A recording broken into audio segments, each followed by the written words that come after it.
السلام علیکم ورحمۃ اللہ وبرکاتہ۔ میں سوشل میڈیا فیملی، میں بالکل ٹھیک ہوں الحمدللہ، آپ بھی ٹھیک ہوں گے انشاءاللہ۔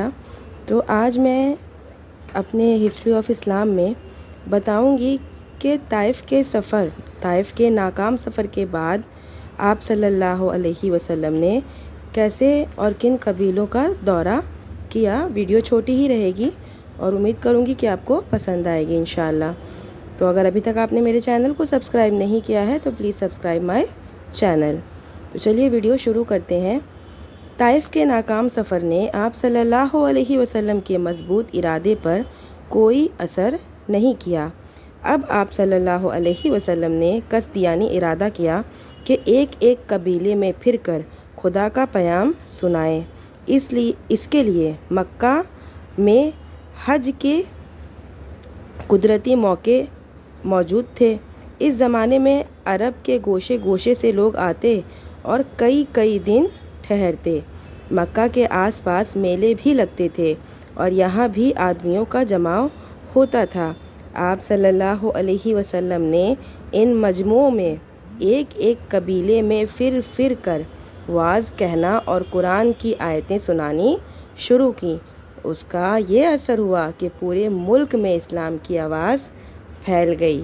تو طائف کے ناکام سفر کے بعد نبی صلی اللہ علیہ وسلم نے ہار نہیں مانی، بلکہ ان کا ارادہ اور مضبوط ہوا اور وہ اور کوشش کیے کہ اور قبیلوں میں گھوم کر کے اور لوگوں کو دین کی دعوت دی جائے، اور الحمدللہ ہمارے نبی کریم صلی اللہ علیہ وسلم اپنے ارادے میں کامیاب بھی ہوئے اور بہت سے لوگ اسلام قبول کیے اور پورے ملک میں اسلام کی آواز، دین کی آواز پھیل گئی۔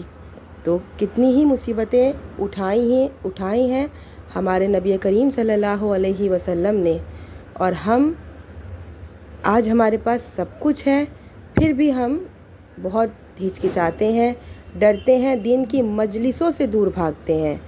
ہمیں دین کی مجلسوں میں کا اہتمام کرنا چاہیے، اور اگر کبھی آپ کو آپ کے آس پڑوس میں یا مسجدوں میں کبھی اعلان ہو کہ دین کی کوئی مسجد ہے، قائم کی گئی ہے، تو اس مجلس میں بڑھ چڑھ کر آپ کو حصہ لینا چاہیے اور اپنے اہل و عیال کو بھی دینی مجلس کا حصہ بنانا چاہیے۔ اس سے آپ کے گھر کی آدھی پریشانیاں دور ہو سکتی ہیں۔ گھر میں دین کا، تعلیم کا ماحول پیدا کریے۔ ملتے ہیں نیکسٹ ویڈیو میں۔ وعلیکم السلام ورحمۃ اللہ وبرکاتہ۔